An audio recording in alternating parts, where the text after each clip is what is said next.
ng Panginoon, isang magandang umaga po sa bawat isa. Isang magandang pagkakataon na patunay na naranasan muli natin ang biyaya, pagpapala ng Panginoon, ang biyaya ng panibagong buhay. Amen? Bago po tayo mag-aral salita ng Diyos, tayo po muna umawit ang pagsamba sa Panginoon. Awitin natin po, Diyos sa kabutihan niya. Hallelujah. Praise you, Jesus. Hallelujah.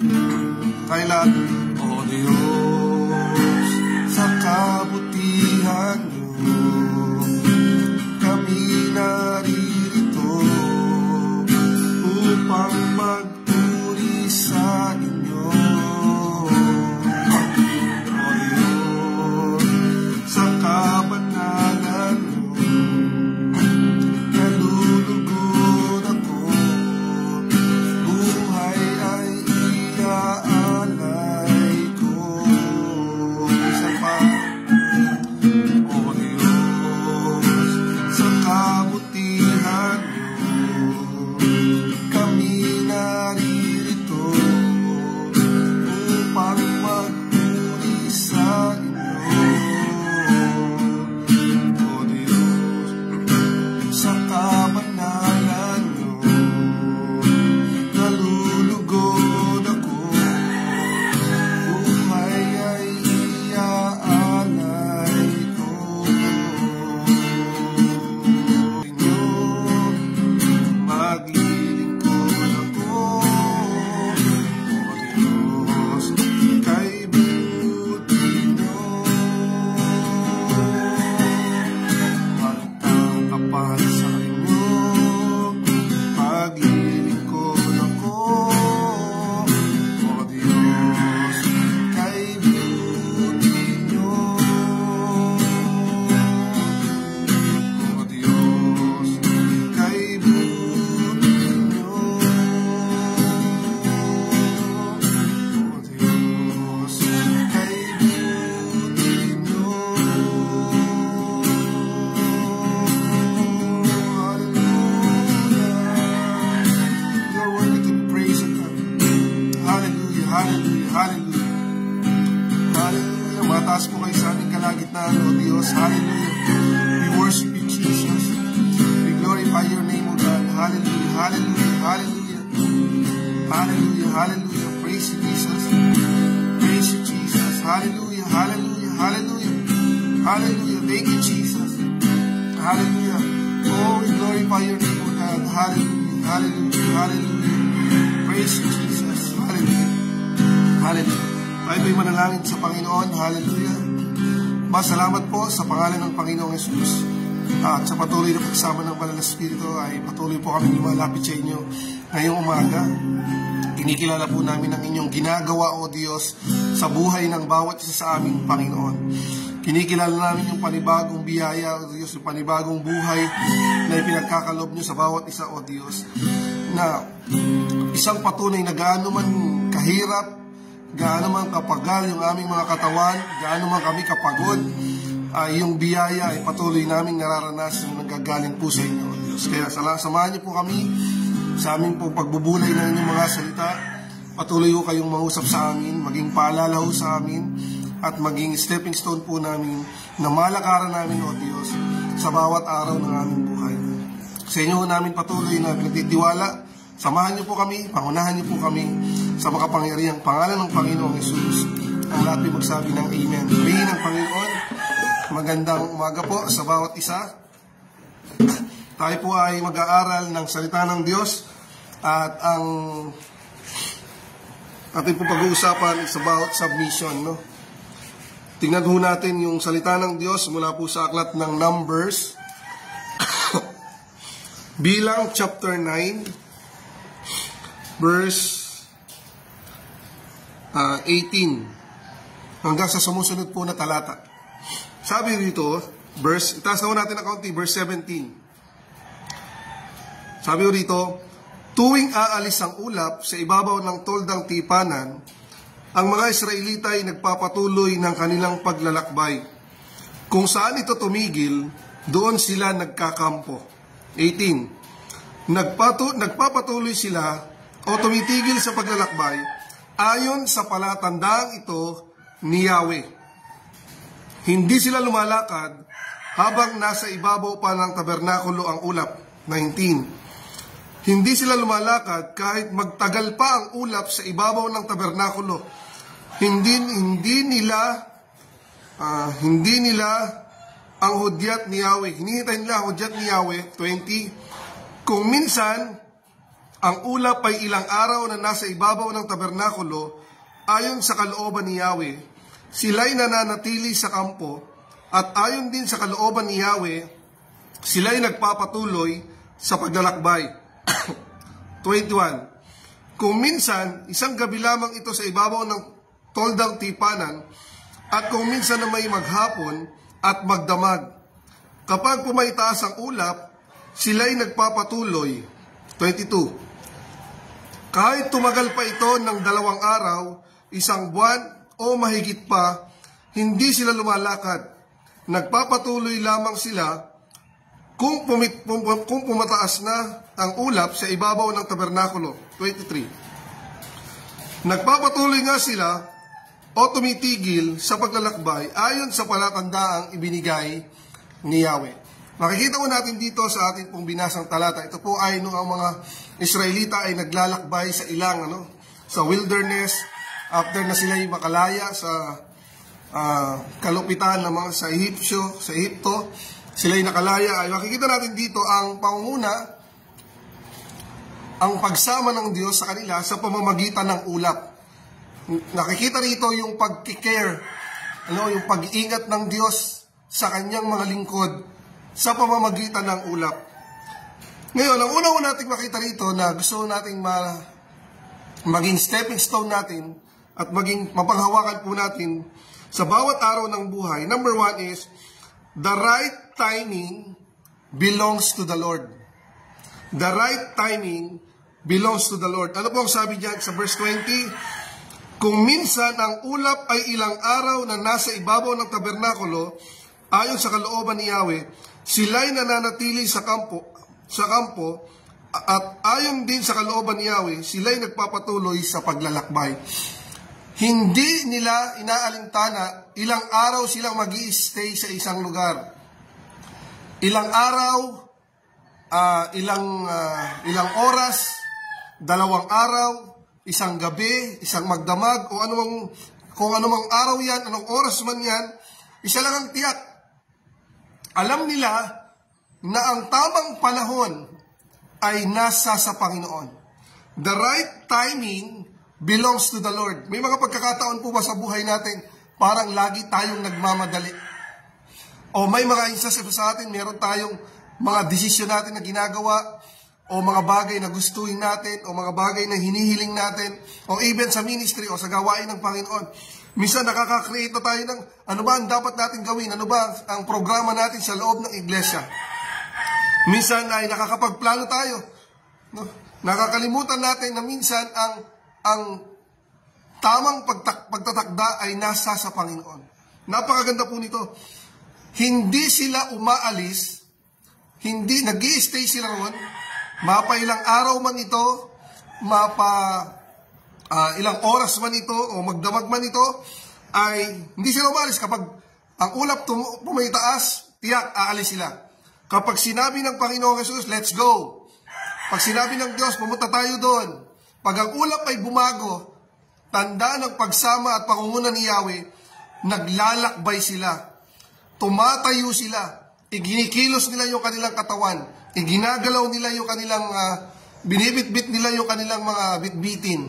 Iginagalaw nila yung kanyang katawan. Gumagayak sila. Pumupunta sila doon. Regardless kahit anong oras. Basta't sinabi ng Panginoon. Basta't gumalaw yung ulap. Regardless kahit anong oras. Basta't bumago po ito. Sila'y kumikilos. Naglalakbay sila. Kapag nag-stay ng mahabang oras, mahabang panahon, nag-i-stay sila. Kapag nag-stay sila ng maikling oras, nag-i-stay sila. Pero isa lang ang tiyak.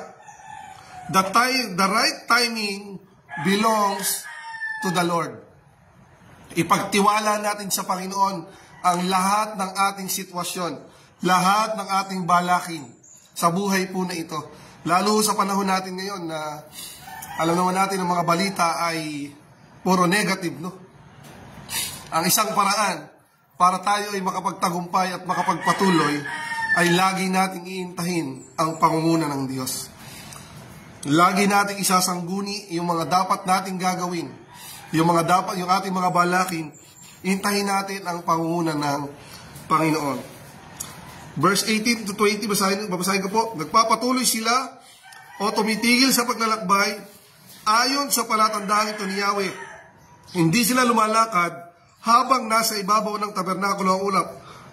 19. Hindi sila lumalakad kahit na magtagal pa ang ulap sa ibabaw ng tabernakulo. Kahit tumagal. Kahit pagaano katagal ito, kahit pagaano yung lugar nila, kung maganda man yung pinag-stay nila, kung pangit man ito, regardless yon. Basta't nag-stay doon, nagtagal doon ng presence ni Yahweh, sinabi ng Panginoon, stay. Nag-i-stay sila doon. Bakit? Alam nila na ang tamang oras at ang tamang panahon ay nauukol lamang para sa Diyos. Kaya mga kapatid, tayo po sa buhay natin, matiyak natin, sa ating mga buhay paglilingkod, sa ating mga gawain, kahit saan tayo naroroon, lagi natin tatandaan, the right timings belongs to the Lord. Minsan, sa pagmamadali natin, doon maraming nagiging aberya. No? Kapag hindi natin iniintay ang pangunguna ng Panginoon.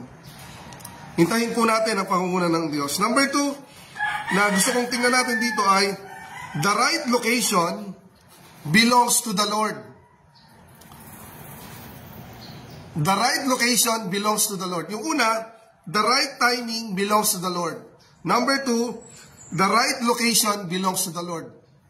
Hindi nila tinitingnan kung yung kanilang titigilan ay maganda. Hindi nila tinitingnan kung kung saan tumigil ang ulap, maganda pa ito, okay ba ito, same pa kami dito, hindi po nila tinitingnan yon. Dahil alam nila na it's not about the location, it is about God. Wala po yan sa lugar. Kahit nasa saan po tayo mga kapatid, at kahit saan tayong lugar naroon, it's not about the location. It's about God. Ito po ay dahil sa Diyos, hindi po dahil sa ganda ng lugar. Pangit itong lugar na ito, hindi ako sasamahan ng Panginoon dito. Pangit itong sitwasyon na ito, hindi ako sasamahan ng Panginoon dito. Pinapupunta tayo ng Panginoon sa isang bagay o sa isang lugar, minsan tinitingnan lagi natin, maganda ba? Pag pumunta tayo, saan man tayo pumunta, minsan ang una natin tinitingnan ay yung ganda ng lugar. Nakakala natin, mas maganda ang lugar, mas naroroon ng Diyos. Mas maganda ang lugar, mas sinasamahan sila ng Panginoon. Ito, regardless po ito. Kung saan tumigil ang ulap, hindi nila tinitingnan kung maganda ba yung lugar o pangit ba yung lugar. Hindi nila tinitingnan yun, regardless po yun. It's not about the location. It is about the shepherd. It is about God. Hindi ito sa lugar. Hindi ito sa ganda ng lugar. Ito ay dahil sa Diyos. Alam po nila yun. Kaya kapag ang ulap ay nagstay, gurul man ito, o ano man itong kanilang pag-i-stayan, nag-i-stay po sila doon. Hindi sila, nag-iintay sila sa pangunguna ni Yahweh. Bakit? Kasi hindi po ito tungkol sa ganda ng lugar. Ito ay tungkol sa Diyos. Tayo rin mga kapatid. Ang paglilingkod natin sa Panginoon ay hindi ito nauukol sa kung anong ganda ng sitwasyon meron tayo.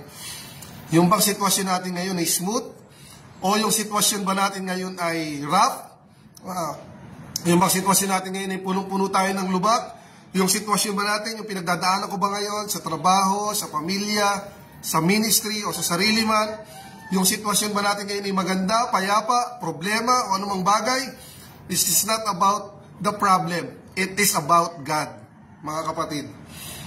Anumang sitwasyon natin, any situation, kaya kumilos ng Panginoon. Kahit na anong sitwasyon natin, kaya kumilos ng Diyos. Hindi ito naukol sa, kikilos lang ang Panginoon kapag ikaw ay ganito. Kikilos lang ang Panginoon. No, nauukol pa rin ito sa Diyos. Amen? Tingnan po natin. Number 3. The right response is always be ready to follow the cloud. Ang tamang pagtugon, ang tamang pagtugon ay sa pamamagitan ng pagsunod. Ang tamang pagtugon ay sa pamamagitan ng pagsunod sa Panginoon. Pagsunod sa pangunguna ng Diyos. Kapag ang Diyos ang nangunguna, huwag na ho tayo mag-hesitate na tayo ay magpa-tumpik-tumpik. Huwag na tayong magpa-delay-delay pa. Basta't alam natin na ito ang pinapagawa sa atin ng Panginoon, gawin mo kaagad. Gawin mo siya, huwag ka mag-question.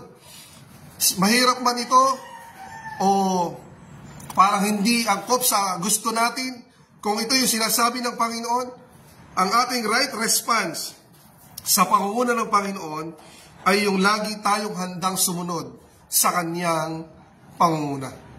Ano po yung una na gusto kong tandaan po natin ngayong umaga? Una, number 1, the right timing belongs to the Lord. Tayo ba ngayon ay meron ba tayo pinagdadaanan ngayon mga kapatid? Tatandaan po natin, nasa tamang panahon yan. Hawak ng Panginoon. Pagtiwala ho natin yan. Number 2, the right location belongs to the Lord. Hindi ito patungkol sa lugar. Ito'y patungkol sa tagapanguna. Hindi ito tungkol sa lugar. Ito'y tungkol sa Diyos. Ito'y tungkol sa Kanya na makagagawa ng dakilang bagay. Number 3, sabi doon, number 2, it's not about the location, it is the shepherd. It is about God. Number 3 ay the right response is always be ready to follow the Lord. Mga kapatid, totoo po ito na makikita natin sa takbo ng ating mundo, hindi siya padali. Ang ating pong dinatahak sa panahon ngayon ay medyo pahirap. Pataas ang bilihin. No? Mga bayarin, tumataas. Yung ating, yung manner ay bumabagsak. Sabi nga ng salita ng Diyos, sa huling panahon, darating ang panahon na mapanganib. Ang mga tao ay magiging maibigin sa salapi. Ang tao ay magiging mayabang. Ang tao ay magiging makasarili. O in short, ang takbo ng ating mundo ay hindi pabuti. Ang takbo ng mundo natin ay pasama. Pero makakapagtagumpay tayo. Kaya nating isurvive gaano man kahirap yung ating sitwasyon. Number 1, ipagtiwala natin sa Panginoon ang lahat ng oras. Pagtiwala natin sa Panginoon that it is about the right timing belongs to the Lord. Number 2, ano man yung sitwasyon natin, it's not about location. It's not about the situation. It is about God. Kaya kahit ang sitwasyon natin ngayon, kayang gumawa ng Panginoon. Huwag nating sasabing, imposibleng gumawa ang Diyos. No? Huwag nating iisipin na iniwan tayo ng Panginoon. Huwag nating iisipin na tatandaan natin na hindi ito sa sitwasyon. Hindi ito tungkol sa ganda ng lugar. Ito'y tungkol sa Diyos na ating pinaglilingkuran. Number 3, the right response is ready to follow the Lord or follow the cloud. Yun ang maganda rito eh. Sabi doon, kapag nag-stay ng matagal, nag-stay ng matagal, nag-stay sila. Minsan, alam natin hindi pa ito kalooban ng Panginoon, pinapangunahan na natin dahil yun ang gusto natin. Kahit gusto natin, alam natin na ang tamang takdang oras at tamang panahon ay nauukol sa Diyos. Kung hindi pa itong oras, kahit gusto na natin, mag-stay tayo. Amen? Kahit mahirap ang sitwasyon natin, mag-stay tayo. Bakit?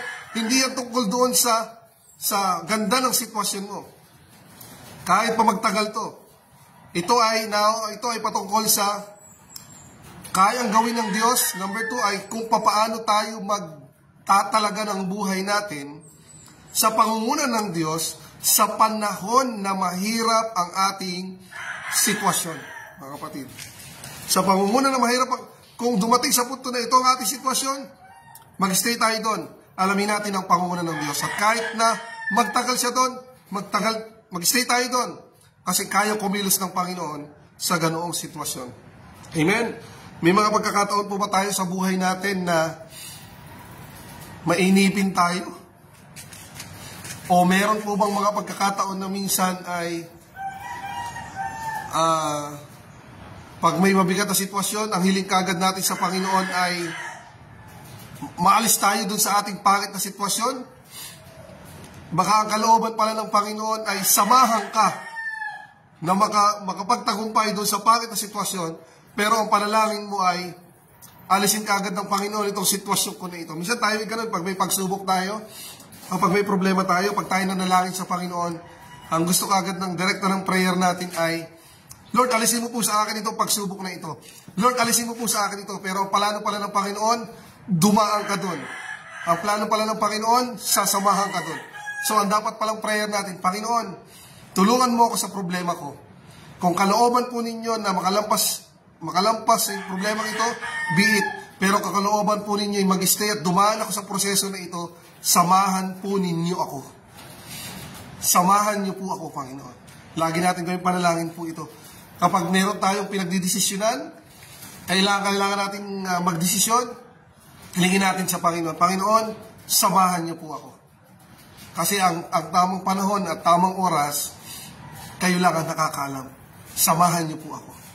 Tayo naman mga kapatid, kailangan ay marunong tayong mag-submit sa kung ano yung plano ng Diyos. Minsan, ito na pala ang plano ng Panginoon. Ito na pala yung pinapagawa ng Diyos sa atin. Meron tayong sariling gusto. Meron tayong sariling desisyon na gusto natin gawin. Pero ngayong umaga, pinapaalala sa atin ng Panginoon, bilang tayo'y kanyang mga lingkod, nagmamalasakit siya sa atin. At patunay ng ating talata, dahil ang mga Israelita ay bayan ng Diyos, itinuturing silang anak ng Diyos, bayan ng Diyos, ang patunay doon yung ulap, sinasamahan sila ng Panginoon. Tayo rin mga kapatid, tayo mga anak ng Diyos, sinasamahan tayo ng Panginoon. Ngayon, kung sinasamahan tayo ng Panginoon, one, lagi natin tatandaan, the right timing belongs to the Lord. Number two, the right location belongs to the Lord. And number three, sa ating part, the right response is always be ready to follow the Lord. Pag nagawa po natin ito, mga kapatid, makakalampas tayo sa lahat ng ating sitwasyon. At ito magiging sandata natin, kahit na ang panahon ay pumangit, kahit na ang panahon ay humirap ang sitwasyon, makakapagtagumpay tayo dahil may isang Diyos na nangunguna sa atin. Kailangan, handa po tayong sumunod sa Panginoon. Amen? Purihin ang Panginoon. Tayo po ay manalangin sa Diyos. Pagtiwala ho natin sa Panginoon yung ating po mga pinag-aralan. Na ma-apply po natin, hindi lang po natin basta na napag-aralan o napakinggan, kundi ma-apply talaga natin sa panahon na kailangan natin magdesisyon. Sa panahon na pangit ang ating sitwasyon, kaya ba nating sumunod, magtiwala, mag-submit sa plano ng Panginoon. Tayo ay manalangin sa Panginoon. Purihin kayo, O Diyos, dakila po ang inyong pangalan. Dalangin po namin, kasama ng inyong banal na Espiritu. Tulungan niyo kami, Panginoon, sa bawat aming pagdidesisyon, O Diyos, sa bawat balaki namin, sa bawat planuhin po namin, Panginoon, ay lagi naming intayin ang inyong pangunguna, lagi naming intayin ang inyong kalooban, O Diyos, at yung aming mga sariling kagustuhan, Panginoon, ay mai-submit namin, Panginoon, sa kung ano yung inyong kalooban, Panginoon. Ano man ang balaki namin, mai-align namin yung aming mga naisin doon sa kung ano yung inyong plano at ang inyong gabay, Panginoon, at naisipagawa sa amin, O Diyos, ay patuloy na mai-submit namin, mai-surrender po namin sa inyo sa lahat ng pagkakataon, Panginoon. Ganon din, Panginoon, kung ano man ang aming sitwasyon, gaano man ito kahirap, O Diyos, ano man ang pinagdadaanan ng inyong mga anak sa oras po na ito, saan mang silang lugar naroroon, magkakaiba ho kami ng lugar, O Diyos, pero isa lang ang tiyak sabi ng inyong mga salita, it's not about the location, it is about you, O Diyos. Kaya salamat, Panginoon, malayo man kami, Panginoon, pero naniniwala kami sa oras po na ito, kumikilos ang inyong presensya, gumagawa kayo sa pamamagitan ng inyong mga salita, at sa bawat nakikinig, Panginoon, at nakakarinig, O Diyos, ng inyong mga salita ngayong umaga, kumilos po ang inyong presensya, maging kalakasan po namin ito, at maging gabay po namin ito sa buong maghapon, sa mga susunod na araw, linggo, buwan at taon, na patuloy na kahit anong sitwasyon, ay magtiwala kami sa inyo, Panginoon. Magawa namin, may surrender namin yung aming sarili, kahit na sa panahon mapangit ang sitwasyon, malubak ang panahon o sitwasyon, kahit na nahihirapan kami, kaya namin isubmit ang aming kalooban sa inyong kalooban, Panginoon. Salamat po, O Diyos, isang patunay na sinasamahan nyo kami at pinangungunahan nyo po kami, O Diyos. Pagpalain po ninyo ang inyong mga anak. Kung meron man sa amin ngayon na merong kailangan, Panginoon, ng kagalingan, kanilang physical health, sa pangalan ng Panginoong Hesus, tugunin niyo po ang kanilang pangangailangan, O Diyos. Kung meron mang pangit na sitwasyon, kayo po yung nakakaalam, O Diyos, tugunan po ninyo ang kanilang pangangailangan, Panginoon. Dinadalangin po namin ang aming mga pastor, mga tagapanguna, mula sa Pastor Joseph, sa bawat pastor, district supervisor, sa lahat ng pastor, Panginoon, at maging mga kapatiran sa saan mang lugar naroroon, Panginoon. Patuloy nyo kaming samahan, patuloy nyo kaming pangunahan, at naniniwala kami, sinasamahan nyo kami, nangunguna kayo, kumikilos kayo, O Diyos, sa bawat isa po sa aming Panginoon. Sa inyo po yung pinakamataas na papuri at pasasalamat sa makapangyarihang pangalan ng Panginoong Hesus, ang lahat ay magsabi ng Amen. To God be the glory. Saan man po tayo naroon, pagpalain po tayo ng Diyos.